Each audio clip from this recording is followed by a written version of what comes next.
Hi, welcome back to our channel. இன்றைக்கி நம்ம என்ன பார்க்க போகிறோன்னா காலிஃப்ளவர் மஞ்சூரியன் தான். பர்ஃபெக்டான ஹோம்மேட் காலிஃப்ளவர் மஞ்சூரியன், எந்த வித சாஸும் ஆட் பண்ணாமல் செஞ்சது. ஃபஸ்ட்டு காலிஃப்ளவரை ஃப்ரை பண்ணி எடுத்துக்கோங்க. நெக்ஸ்ட்டு ஒரு பேனில் ஆயில் போட்டுக்கோங்க. நெக்ஸ்ட்டு பொடியாக நறுக்குன்னா ஒரு 4 பல்லு பூண்டு போட்டுக்கோங்க.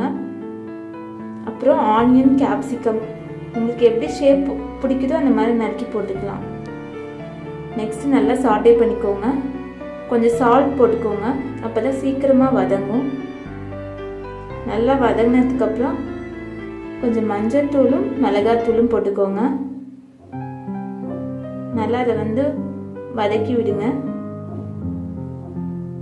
நெக்ஸ்ட் ஒரு டொமேட்டோவும் ஒரு ரெட் சில்லியும் அரைச்ச பேஸ்ட்டை போட்டுக்கிறேன்.